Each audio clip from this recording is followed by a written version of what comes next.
هذا الريكلاج الاخوان اللي كتشوفوا دابا هنايا ما عنده حتى علاقه بالفاتوره ديال الكهرباء. هذا الريكلاج بطبيعه الحال مثلا انت عندك بزاف ديال الاجهزه الكهربائيه في الدار، عندك فران، ثلاجه، ماكينه الصابون، تلفازه، لاكليم وغير ذلك، بزاف ديال الاجهزه، المصابيح.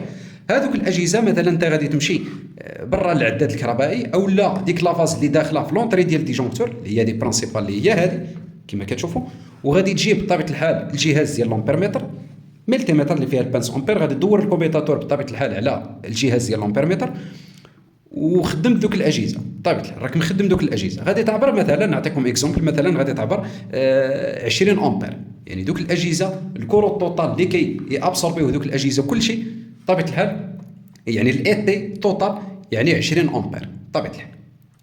وانت جيت هنايا بطبيعه الحال وريقلت على 15.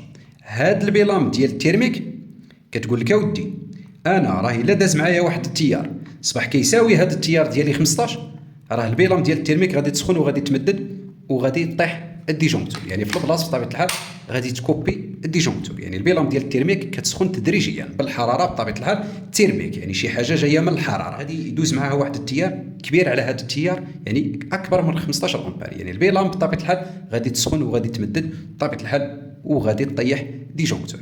يعني هذه كتقول لك اودي راه الا داز معايا واحد التيار غير صباح يساوي، يعني صباح يساوي هذا التيار ديالي، راه البيلام غادي تبدا تسخن تدريجيا، يعني غادي تبدا البيلام ديال التيرميك تسخن تدريجيا وغادي تكوبي الديجونكتور. يعني انت مثلا عندك غير تلفازه والمصابيح في الدار وثلاجه صغيره، راه ممكن تريقل على 15، راه باين غادي تجيك الفاتوره رخيصه، ولكن هذا الريكلاج راه لا علاقه.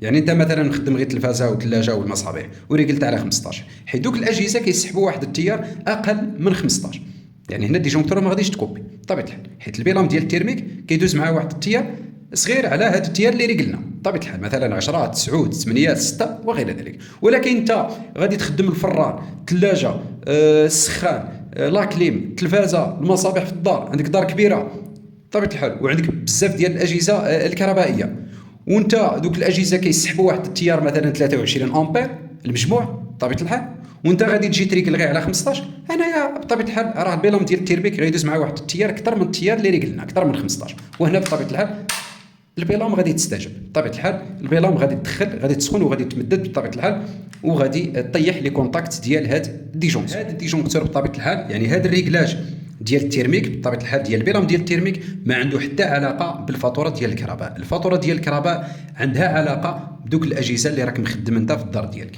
شحال ما زدت في الاجهزه بزاف شحال ما غادي تجيك الفاتوره غاليه، شحال ما نقصت في الاجهزه بطبيعه الحال غادي تجيك الفاتوره رخيصه.